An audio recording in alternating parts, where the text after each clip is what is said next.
Selamat siang anak-anak, masih tetap semangat? Tadi kita sudah mendengarkan sebuah lagu Agung Riang hari ini. Dan tadi juga kita sudah berpanas-panasan kepala untuk mengerjakan soal-soal matematika tentang pecahan. Sekarang kita akan melanjutkan pembelajaran kita Bahasa Indonesia tema 1 subtema 1 tentang kira-kira apa ya yang ada di dalam benak kita masing-masing. Nah, untuk tidak berteka-teki, itu Bapak akan menyampaikan materi kita, yaitu kita akan mempelajari tentang ide pokok atau gagasan pokok.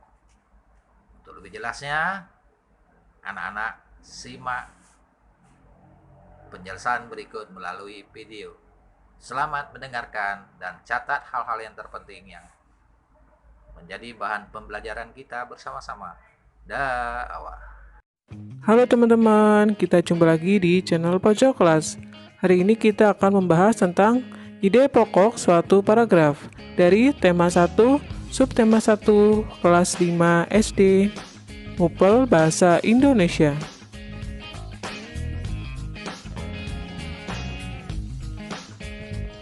Ini adalah salah satu contoh paragraf. Paragraf itu terdiri dari satu kalimat utama dan beberapa kalimat pengembang.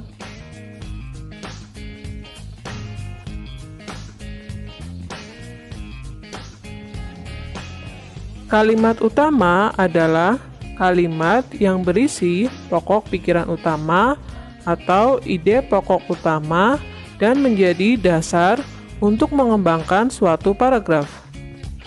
Letak kalimat utama ada yang di awal paragraf atau namanya deduktif, ada yang di akhir paragraf atau induktif, dan ada yang di awal dan akhir paragraf atau campuran. Jadi ada 3 macam ya teman-teman, yang di awal namanya deduktif, yang di akhir namanya induktif, dan yang di awal dan akhir namanya campuran. Otot disebut alat gerak aktif karena otot memiliki suatu senyawa kimia yang membuatnya dapat bergerak. Pada saat otot menempel pada tulang bergerak, otot tersebut akan membuat tulang bergerak. Pada paragraf tersebut terlihat bahwa kalimat utamanya berada di awal paragraf.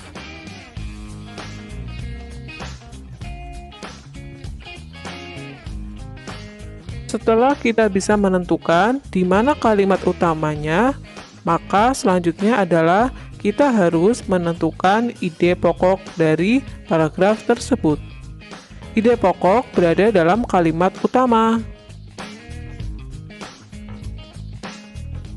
Ide pokok adalah gagasan yang menjadi dasar sebuah paragraf. Jadi, paragraf adalah pengembangan dari ide pokok. Ini adalah contoh dari paragraf yang di awal. Setelah kita bisa menentukan kalimat utama dari paragraf tersebut, maka selanjutnya kita cari ide pokok yang ada di dalam kalimat utama. Jadi, kalian dapat menemukan ide pokok di kalimat utama. Cara menentukan ide pokok suatu paragraf, yang pertama, kita harus membaca paragrafnya, lanjut kita mencari kalimat utamanya, dan menentukan ide pokok.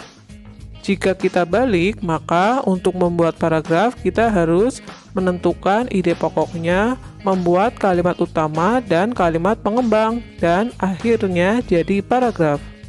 Cara membuat suatu paragraf, kita tentukan ide pokoknya, yaitu organ gerak terdiri atas dua macam. Kemudian, membuat kalimat utama dan kalimat-kalimat pengembang. Kita bisa meletakkan kalimat utamanya berada di awal paragraf, di akhir paragraf, atau di awal paragraf dan ditekankan di akhir paragraf. Langkah terakhir setelah kita membuat kalimat utama dan beberapa kalimat pengembang adalah kita menyusun kalimat-kalimat tersebut menjadi sebuah paragraf. Itulah tadi cara menemukan ide pokok suatu paragraf atau membuat suatu paragraf. Sekian untuk materi kali ini dan sampai jumpa.